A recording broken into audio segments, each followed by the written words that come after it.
چې بیا نه توره پورته شي نه سر په وینو رنګ شي چې بیا نه توره پورته شي نه سر په وینو رنګ شي باداره دغه جنگ دی د وطن اخري جنگ شي که زړونه سره یو کړو او لاسونه سره ورکړو که زړونه سره یو کړو او لاسونه سره ورکړو دا کاڼي بلالونه شي دا بوټي بلاونګ شي سلام درته کوم ملګرو په خپل پروګرام پښتو ادبي ملاقاتونه کښې او نن په ډبره یو ډېر ښکلی جشن د مشاعرې د پښتو ادبي مشاعرې نو په دې حواله سره له موږ سره ډېر ښه ګران قدرمن ملګري ناست دي نو خوښه مو کړه چې دیوانه صاحب غوندې شخصیت ښه له موږ سره ناست ده او دلته موجود ده مشاعرې ته راغلی ده نو له ده نه خپل پروګرام ریکارډ کوو تاسو ټولو ملګرو ته یې ډالۍ کوو اول درته سلام کوو دیوانه صاحب په خپل پروګرام چې سلام درته وایو وعلیکم السلام ډېره مننه امید صاحب تاسو مننه کوم الله دې وکړي تاسو چې کوم د پښتو ادب دپاره هڅه کوو الله تعالی دې دا په مخ په وړاندې بونجي آمین موږ به د تا حمایت کوو په هر حالت کې ډېره زیاته مننه دیوانه صاحب د تاسو هم د موږ چې کوم ملګري مینوال د پیج کتونکي دي دلته موجوده کسان ملګري شاعران ناست یو دوی ته خپل کلام پیش کړي موږ به هم خوندینې واخلو او هغه ملګري چې کوم دي هغه به هم خوندینې واخلي یو څو شعرونه دي بس صاحب چې ارشاد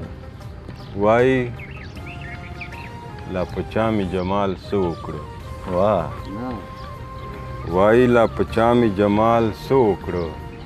تاو دا ننګو یې په خال څه وکړو ډېر ښه بیا ووایه دیوانه صاحب وایي لا په چا مې جمال څه وکړو تاو دا ننګو یې په خال څه وکړو ډېر ښه او هسې نه په خپلو کړو پیمانه شي هسې نه په خپلو کړو پیمانه شي یاد که چې غرور په غزال څه وکړو ډېر ښه ډېر زبردست هسې نه په خپلو کړو پیمانه شي یاد که چې غرور په غزال څه وکړو ډېر ښه او خانه ناز کوه په سرو سپینو خو خانه ناز کوه په سرو سپینو خو ګوره چې کارون سره مال څه وکړو ډېر ښه بیا ووایه ډېر خانه ناز کوه په سرو سپینو خو ګوره چې کارون سره مال څه وکړو ډېر ښه او خدای سته چې رښتونه د جال څه به کړي خدای سته چې رښتونه د جال څه به کړي موږ باندې دروغو د جال څه وکړو ډېر ښه په زړه پورې بیا ووایه دیوانه صاحب خدای سته چې رښتونه د جال څه به کړي موږ باندې دروغو د جال څه وکړو ډېر زبردست یو شعر ده چې شاده ډیوډلینډ سترګې به خوږې کړې دیوانه چرې سترګې به خوږې کړې دیوانه چرې رنګ څه دغه پورې دیوال څه وکړو ډېر ښه ډېر زبردست دیوانه صاحب ډېر په زړه پورې خپل یو غزل که بل د موږ ملګرو ته پیش دا یو غزل د موږ چې بس صاحب لګیا ده بوسې اخلي له رومال ووش کې احساسي واه لګیا ده بوسې اخلي له رومال ووش کې احساسي په خیال کې میلمه شو د چا خیال ووش کې احساس ډېر ښه